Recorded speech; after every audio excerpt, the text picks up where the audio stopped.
کہ اللہ نے اعلان کیا ہے انا نحن نزلنا الذکر و انا لہ لحافظون، ہم نے یہ قرآن نازل کیا، ہم اس کی حفاظت کریں گے۔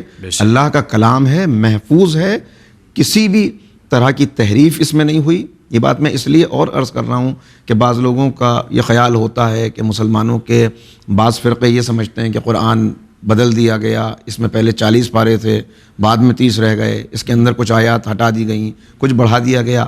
بالکل یہ عقیدہ اگر کہیں ہے تو یہ باطل عقیدہ ہے، اور کسی مسلمان کا جو نظر رکھتا ہو تاریخ پر، جس کی تھوڑی سی بھی واقفیت ہو قرآن کریم سے، وہ خود اس بات کی گواہی دے گا کہ قرآن میں نہ کوئی اضافہ کیا جا سکتا ہے، نہ اس کی کسی آیت کو ہٹایا جا سکتا ہے۔ قرآن محفوظ ہے اور قیامت تک ہدایت کرتا رہے گا۔ اور اگر وہ شک کرے یا جیسا کہ آپ نے اشارہ دیا کہ 40 پارے وغیرہ، تو پھر اس کا مطلب یہ بھی ہو جائے گا اسی آیت سے جو ابھی آپ نے پیش کیا، تو قرآن پر ایمان ہی نہیں ہے، کیونکہ اللہ نے کہا کہ ہم نازل کرنے والے، ہم ہی حفاظت کرنے والے۔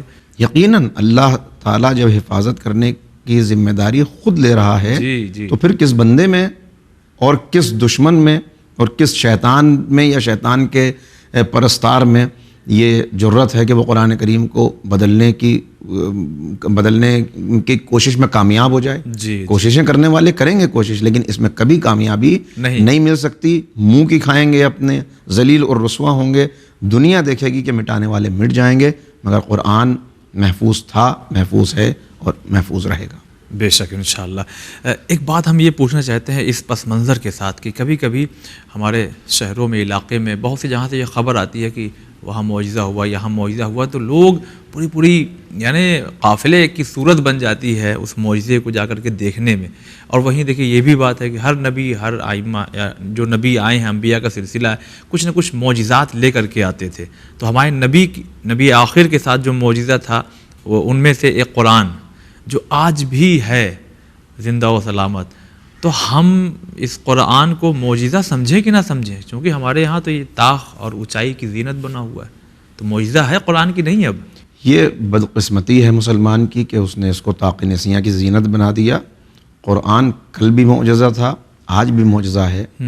انبیاء کرام آئے تو حجت تمام کرنے کے لیے اللہ رب العزت نے ان کو معجزات عطا کیے، تاکہ یہ معلوم ہو سکے کہ یہ گفتگو کرنے والا اللہ کی طرف سے معین کیا ہوا نبی ہے، اپنی طرف سے گفتگو نہیں کر رہا۔ تو بہت سے لوگ ہیں، دیکھیے کچھ لوگ ایسے ہیں کہ جو آپ کی باتوں سے متاثر ہو کر، آپ کے کردار کو دیکھ کر اور خود ان کا دل جھکنے لگتا ہے تو قبول کر لیتے ہیں، اور کچھ ایسے ہوتے ہیں کہ نہیں صاحب کوئی نشانی دکھائیے۔ یہ نشانی کا مطالبہ کرنا کبھی اچھا بھی ہوتا ہے اور کبھی غلط بھی ہوتا ہے۔ تو اس لیے اللہ نے تمام انبیاء کو معجزات عطا کیے، الگ الگ طرح کے معجزات تھے۔ جناب موسیٰ کو عصا دیا، ید بیضا دیا، جناب عیسیٰ علیہ السلام کو یہ معجزہ عطا کیا کہ وہ مٹی کے پرندے بنا کر جب اس میں حکم خدا سے پھونک مارتے تھے تو وہ زندہ ہو جاتے تھے، مریضوں کو شفا دیتے تھے، چونکہ طب کا زور تھا اس دور میں۔ تو اسی طرح ہر نبی کو معجزہ دیا گیا۔ پیغمبر اکرم کا معجزہ قرآن کریم ہے، اور قرآن کا معجزہ ہونا بالکل ثابت ہے، کوئی اس کا انکار نہیں کر سکتا۔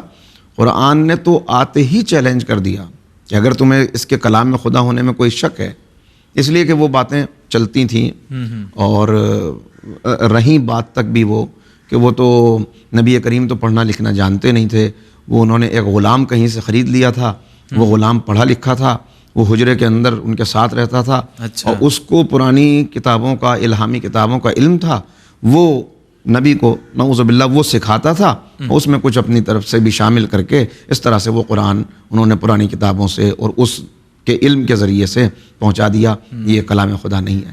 تو قرآن نے اسی وقت میں چیلنج کر دیا کہ اگر تمہیں اس کے کلام خدا ہونے میں کوئی شک ہے تو تم اس جیسا دوسرا قرآن لے آؤ۔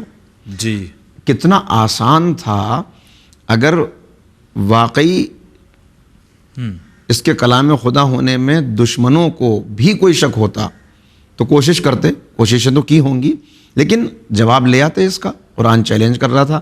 قرآن کے مقابلے میں وہ تو کھڑے ہو کے کہتے، صاحب زبان تھے، چلتے پھرتے ہوئے قصائد کہہ دیتے تھے، حافظہ اتنا اچھا تھا کہ زبانی ان کو شجر یاد تھے، ہزاروں ہزار اشعار کے قصیدے سفر کرتے ہوئے چلتے چلے جا رہے ہیں، چاروں طرف کی فضا کو دیکھ رہے ہیں، آسمان ہے، زمین ہے، پہاڑ ہے، اور رات کی تاریکی ہے، ستاروں بھرا آسمان ہے، ان سب کی منظر کشی کی ہزاروں صفحات چلے جا رہے ہیں اس میں، اشعار میں، قصیدوں میں، اور ایسی باتیں کہ کسی کی تعریف کرنے پہ آئے تو زمین و آسمان کے قلابے ملا دیے، کسی کو رد کرنے پہ آئے تو اس کے اندر وہ خامیاں پیدا کر دیں. یعنی صلاحیت تھی، کہتے کہ ہم تو اس ایک قرآن کے مقابلے میں 10 قرآن لے آئیں گے.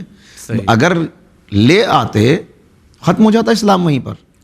جی اسلام وہیں ختم ہو جاتا.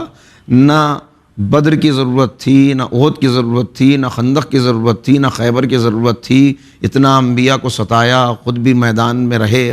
اس سے پہلے کے نبیوں کو بھی جس طرح قوموں نے ستایا تھا، انہوں نے بھی نبی کریم کو ستایا، مگر جواب نہیں لا سکے اس کا. یہ علمی چیلنج تھا، اور یہ ثبوت ہے اس بات کا کہ جب کوئی علم کا جواب علم سے نہیں دے سکتا تو پھر وہ شور مچاتا ہے، آواز دبانے کے لیے اسلحہ اٹھاتا ہے، دھماکے کرتا ہے، دلیل کا جواب دلیل سے نہ لا سکے تو گولیاں چلاتا ہے. یہ ہر دور میں ہوتا رہا اور اب بھی ہو رہا ہے. تو نہیں لائے تو پھر قرآن نے اپنے چیلنج کو خود ہلکا کیا اور کہا کہ اچھا تم قرآن کا پورے کا جواب نہیں لا سکتے تو ایک سورے کا جواب لے آؤ، ایک سورے کا جواب لے آؤ، بلا لو اللہ کے علاوہ جو تمہارے ناصر و مددگار ہیں ان سب کو بلاؤ، مل کے جمع ہو جاؤ، ایک سورے کا جواب لے آؤ. پھر اور قرآن نے اپنے چیلنج کو ہلکا کیا کہ اچھا نہیں لا سکتے تو فاتو بسورۃ من مثلہ، ایک سورت کا جواب لے آؤ. نہیں لا سکتے ایک آیت کا جواب لے آؤ. ایک آیت کا جواب بھی نہیں لا سکے.